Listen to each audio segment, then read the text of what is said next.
που λες, έλα σου πω, είναι σφιχτό το πλάνο. Πόσο με πιάνεις? Να σου μάθω και 2-3 της δουλειάς. Close up, medium shot.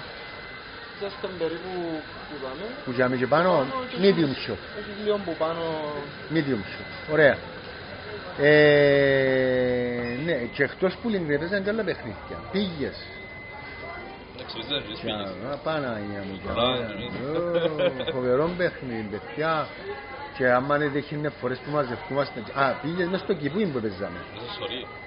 Στο σχολείο. Στο σχολείο παίζαμε ηθοποιούς. Δεν και ηθοποιοί, παίζετε ηθοποιούς. Οι ηθοποιοί ήταν όπως τις κάρτες του, τα χαρτιά που παίζεις κογκάν, πιλότσα, τούτα. Αλλά ήταν οι φάτσες των ποδοσφαιριστών. Παίχτες, ναι, εμείς λαλούσαμε τους ηθοποιούς όμως, δεν ξέρω γιατί. Ενώ κανονικά παίχτες, ναι. Και παίζαμε με εκείνον παιχνίδι. Αλλά οι πήγες ήταν και άμα μαζευτούμασταν κάμποσοι και συμφωνούσαμε να παίζαμε τον 5 ας πούμε, ο καθένας να βάλει 5 πήγες και βάλαμε μια γραμμή και στο τέλος μαζεύκονταν όλες οι πήγες μαζί. Ήταν μεγάλη υπόθεση. Και είχε και κάτι εντός εισαγωγικών παλιόπαιδα που δεν ήταν απλά τώρα σαν μεγάλοι μωρά που ήταν προβληματικά τέλος πάντων για διάφορους λόγους έρχονταν και δεν ήταν μαζί μας, δεν κοινωνικοποιούνταν μαζί μας μες στην ομάδα, σαν ομάδα να παίξουν μαζί μας και έρχονταν να κάνουν τη φασαρία και έρχονταν και κάνουν την λεγόμενη μάζα και εκλέφκαν μας τις πήγες μας και φεύκαση. Είχαμε τα και τούτα πράγματα. Υπήρχαν κάποια πολιτιστικά κοινωνικά γεγονότα, π.χ. γιορτές, πανηγύρια που έφερναν τους ανθρώπους πιο κοντά.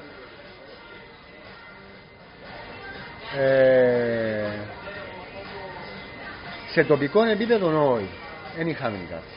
Έτσι θυμούμαι εγώ τουλάχιστον. Δηλαδή σε τοπικό επίπεδο μπορεί να είναι μόνο αν ετύχαινε κάποιος γείτονας να έκανε γάμο και οι γάμοι τότε εκλείαν τον δρόμο και έμονε ο δρόμος τραπέζια καρέκλες, έκαναν παλουζέ, χορεύκαν το κρεβάτι, εβάλλασαν του ζευκαρκού με καρφίτσα, εβάλλαν του λεφτά.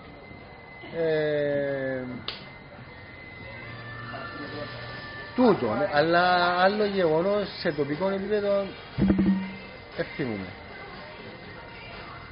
Στη Λεμεσό. Στη Λεμεσό, ναι, ήταν ο κατακλυσμός ας πούμε. Που έγινε στη Λεμεσό χαμός. Ήταν όλοι επίχος, ήταν γεμάτοι, κλείαν οι δρόμοι.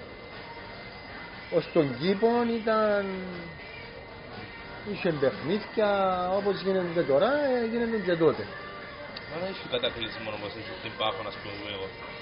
Έτσι Παναγύρι. Όπως την Λάρνακα να πεις. La Λάρνακα είναι ο πιο μεγάλος κατακλυσμός που γίνεται. Πιθανότατα μετά να στην Πάχο, στη Λεμεσόν ήταν κάποτε. Μετά... από θέπο καιρό που φταίει τα σάρπα. Επειδή είσαι μητσής, τον καιρό που ήμουν εγώ μητσής, 8-10 χρονών ήταν πάρα πολλά μεγάλο της Λεμεσού. Μετά σιγά σιγά υποβαθμίστηκε. Ίσως γιατί πιάνε τα καρναβάλια Λεμεσάνοι και αφήκαν τα άλλα. Πώς βλέπετε η γειτονιά σήμερα, έχει αλλάξει ο χαρακτήρας της?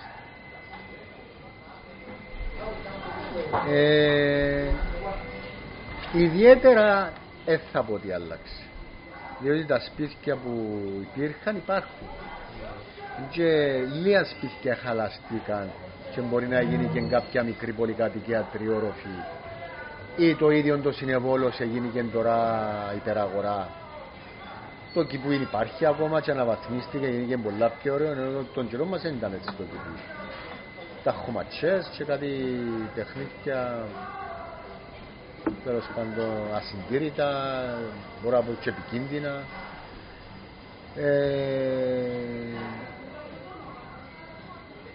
Ο Πεύκος υπήρχε που τότε, το ξενοδοχείο. Τα παραπάνω σπίτια είναι όπως τα θυμούμε. Μονοκατοικίες, κεραμίδια ή ταράτσες υπήρχαν.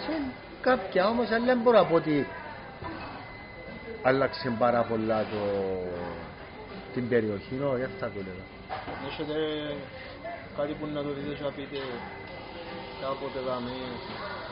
Απλά μπορεί να πεις Το Συνεβόλος. Το Συνεβόλος ήταν η μεγάλη αλλαγή στην περιοχή μας. Που το Συνεβόλος έχουμε πολλές αναμνήσεις. Έχονται εικόνες διάφορες. Πού Παναγία. Συνεβόλος, αφού καταρχάς έπαιρνε μας στο σχολείο μου, στα δημοτικό, εκδρομή να δούμε στη Συνεβόλος στο Συνεβόλος. Ήμουν στην τετάρτη αστική, η οποία είναι δίπλα. Απέναντι από το Μπεύκο. Και παίρναν μας και βλέπαμε έργο στο Συνεβόλος. Βλέπαμε έναν ξένος, συνήθως ήταν καράτε με τον Μπρουσλί, αποθέωση. Και μετά το δεύτερο ήταν ελληνικό με Αλίκη Βουγιουκλάκη, Παπαμιχαήλ, ξέρεις τούτα. Όλοι μητσί ήμασταν μέσα, σφυρούσαμε, να μετά να ξεκινήσει το έργο, γιουχαΐζαμε, φωνάζαμε, ήταν μεγάλο παναήρι. Ήταν ωραία. Η Κυριακή μεσημέρι ήταν η έξοδος μας, το Συνεβόλο. Μετά που τέλειωνε το έργο, ευκαιρνάμε έξω και παίζαμε καράτε μεταξύ μας, γιατί γινόμασταν όλοι μπρουσλοί. Και το πιο ωραίο είναι ότι όταν είχε καλοκαιρινό, μετά έκαμασαν και το καλοκαιρινό το Συνεβόλος, αλλά καλοκαιρινό τις νύχτες, αν και αφήναν μας οι γονείς μου να πάμε να δούμε έργο, λεφτά είχαμε εμείς, πήγαινα στο Κυπούι και να πάμε στα δέντρα και βλέπαμε το έργο που έδειχνε το καλοκαιρινό. Και τώρα μιλούμε τώρα για ένα δέντρο τεράστιο. Θα ήταν τριμηθκιά το έργο, το δέντρο, τριμηθκιά νομίζω, τώρα νομίζω κόψαν το οποίο κάποιος που δεν το ξαναγύριζε πάνω θα εθώρε 20 μητσούς. Πας στα κλαθιά και καθούμασταν να δούμε το έργο. Εποχές μεγάλες. Και τον πότε δίκαιο περίπου την αναμνήσεις σας? Με το καλοκαιρινό. Γενικά τούτη αναμνήσεις ότι... Όταν μεγαλώσαμε σιγά σιγά μεγαλώνεις, πιάνουν γυρίνει άλλη μητσί, αλλά φεύγει το Συνεβόλος, αν είναι τούτο που εννοείς. Ναι.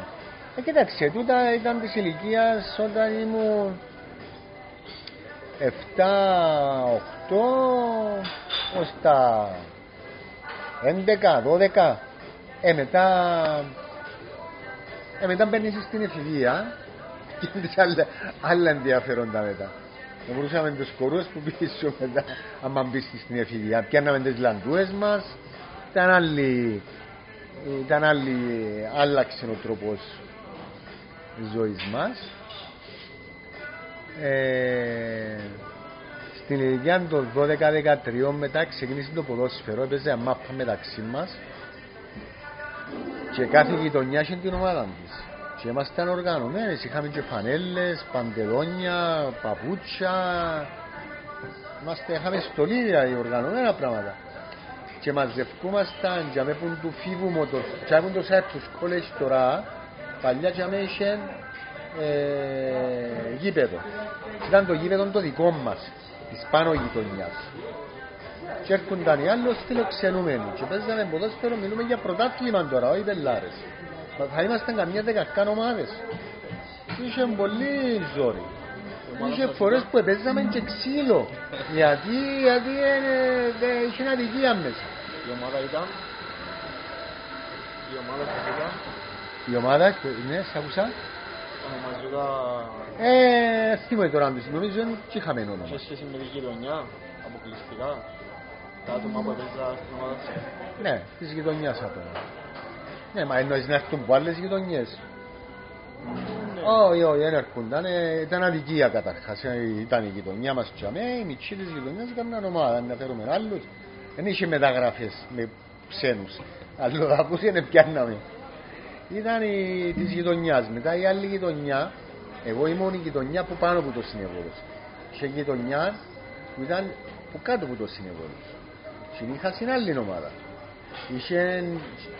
Είχα δίπλα από το Κυπούιν τώρα που είναι τα πλυντήρια αυτοκινήτων και είχε χωράφι παλιές παίζε μάπαν πιέναμε εμείς κοντά τους ή έρχονταν γίνοι κοντά μας και φορές που παίζαμε μάπαν και στο γήπεδο του σχολείου Τετάρτη Αστική και παίζαμε με τους μητσούς της τέγια κάτω γειτονιάς που με εκείνους έκαναμε και καυκάν καμιά φορά αν παίζαμε μάπαν και δεν τα βρίσκαμε τσακωνούμασταν και βρούσαμε μες στα κυπαρίσια και μια στιασιά μου κυπαρίσια άμα πάει στην Τετάρτη Αστική στο τέρμα και θα γίνει το μεγάλο, δεν ήταν μεγάλο, αλλά για μας που μητσούς ήταν μεγάλο.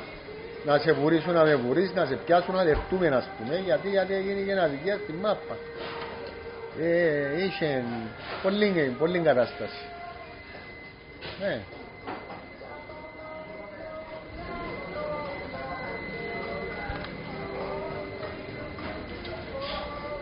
Δεν θεωρείτε ότι είναι μεγαλύτερα προβλήματα της γειτονιάς τώρα? Προβλήματα.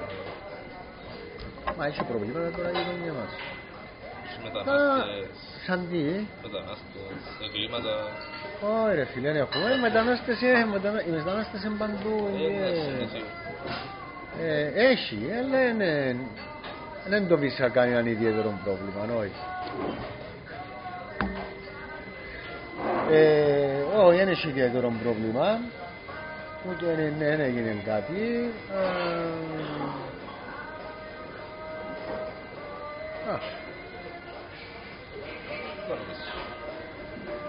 Θα μας πείτε άλλο που θέλετε να μοιραστείτε μαζί μας? Να μου να πω. Έκαμε τούτο με τα παιχνίδια από εντούτες οι αναμνήσεις βασικά. Γιατί τότε η ζωή μας ήταν το παιχνίδι, δεν ήταν τίποτε άλλο.